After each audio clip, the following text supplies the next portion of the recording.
Hello everyone, कैसे हैं आप सब। मॉडर्न वे ऑफ लाइफ में आप सबका स्वागत है। उम्मीद करते हैं आप सब स्वस्थ, मस्त, तंदुरुस्त और ज़िंदगी से भरपूर होकर अपनी ज़िंदगी को जिए जा रहे हैं। ग्रैटिट्यूड का ये जो सीरीज़ हमने शुरू किया है, लगभग अब हम इसके आखिरी पायदान तक आ ही चुके हैं। आज हम आपसे बात करेंगे ग्रैटिट्यूड शो करने से जो बेनिफिट होती है या फिर लाइफ को किस तरह से ये चेंज कर सकती है, इसकी एक बहुत ही ब्यूटीफुल स्टोरी। लेकिन उससे पहले अगर आप सब ने ग्रैटिट्यूड का ये जो सीरीज़ है अगर नहीं देखा है तो प्लीज़ आप वॉच कीजिए। तो चलिए अब स्टोरी की तरफ बढ़ते हैं। एक बहुत ही घना जंगल था।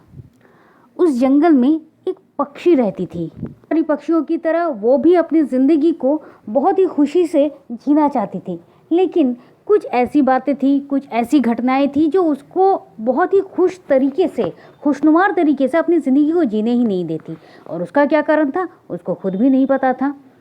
उसकी ज़िंदगी में कुछ ना कुछ चैलेंजेस, कुछ ना कुछ प्रॉब्लम, कुछ ना कुछ टंटा लगा ही रहता था।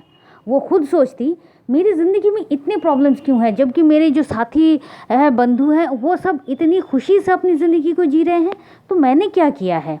वो इन सारी बातों के लिए कभी खुद को, अपने पेरेंट्स को भी हर वक्त दोष देती। इस तरह से वक्त बीतता जा रहा था। उसी जंगल से हमेशा ही एक साधु गुजरा करते थे।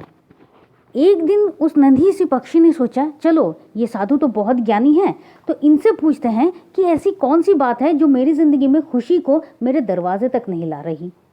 उसने एक दिन साधु से पूछा कि साधु जी आप तो बहुत ज्ञानी हैं, आपको तो बहुत कुछ पता है, तो क्या आप बता सकते हैं मेरी ज़िंदगी में इतनी प्रॉब्लम्स क्यों हैं, क्यों मैं बिल्कुल स्वस्थ नहीं रह सकती, क्यों मेरी ज़िंदगी में तकलीफ़ों का जो पहाड़ है ये कभी कम ही नहीं होता। साधु ने उसकी बातें को बहुत ध्यान से सुना। हालांकि साधु हर रोज़ उस रास्ते से जाता तो उसको उस पक्षी के बारे में पता था। उसने कहा, मुझे इसका पूरा उत्तर तो नहीं मालूम, लेकिन मैं अपने गुरुजी से पूछकर तुम्हें इसका उत्तर ज़रूर दूंगा। साधु ने बिल्कुल वैसा ही किया। उसने अपने गुरुजी से पूछा और उस पक्षी की सारी बात बताई। ये बातें सुनकर गुरुजी थोड़ा सा मुस्कुराए और उन्होंने कहा, उस नन्ही सी पक्षी की ज़िंदगी में जो कुछ भी मुश्किलें हैं, जितना भी तकलीफ़ उसको अभी झेलना पड़ रहा है, उसको और बहुत सारे दिन, आने वाले दिनों में और बहुत सारे दिनों तक उसको ये झेलना ही पड़ेगा, क्योंकि ये उसके अपने ही कर्मफल का नतीजा है। वो हर चीज़ में जिस तरह से हर किसी को दोष देती, अपनी ज़िंदगी में जिस तरह से खुशियों को कभी देख ही नहीं पाती, जो उसकी ज़िंदगी में जो अच्छाई है उन अच्छाई को वो कभी देख ही नहीं पाती। यही कारण है कि उसकी ज़िंदगी में इतनी तकलीफ़ें हैं और यही कर्मफल उसकी ज़िंदगी में और ज़्यादा बढ़ता जा रहा है। साधु थोड़ा सा दुखी तो हुआ, क्योंकि वो हर रोज़ उस पक्षी को देखता, उससे बातें करता, तो उसके लिए उसके मन में एक करुणा तो थी। तो साधु ने कहा कि क्या गुरुजी इसका कोई भी तोड़ नहीं है, कोई इलाज नहीं है, कुछ किया नहीं जा सकता जिससे उसकी ज़िंदगी थोड़ी आसान हो। गुरुजी ने कहा, बिल्कुल हो सकता है। उस पक्षी की ज़िंदगी में जो कुछ भी होता है, हर कुछ के लिए अगर वो ग्रैटिट्यूड शो करना शुरू करे, हर कुछ को अगर वो थैंक यू कहना शुरू करे, तो उसकी ज़िंदगी में बदलाव हो सकता है। हाँ, पक्षी ने सुना। हालांकि लाजमी है कि उसको भी ये बात कुछ समझ नहीं आई, कुछ अच्छा भी नहीं लगा, लेकिन फिर भी उसने सुन लिया। इसके बहुत वक्त बाद जब साधु एक दिन उसी जंगल से जा रहा था, तो उसने देखा कि उस जंगल में बहुत सुरीली एक पक्षी गाना गा रही है। साधु को लगा, अरे ये आवाज़ तो मैंने पहले कभी नहीं सुनी, ये कौन सी पक्षी है। साधु ढूंढता हुआ उस पक्षी के पास गया तो और वो देखकर चौंक गया, अरे ये तो वही पक्षी है जो अपनी ज़िंदगी से नाखुश, परेशान और न जाने सबको दोष देते देते वो अपनी ज़िंदगी को किस मुकाम पर ले जा रही थी। और वही पक्षी आज नाच नाच कर, घूम घूम कर गाना गा रही है। वो तो इतनी खुश है मानो कि जैसे ज़िंदगी का जश्न मना रही हो। तो साधु ने पूछा, ऐसी क्या बात है जिसके कारण तुम्हारी ज़िंदगी का ये जो कायाकल्प है ये हो गया है।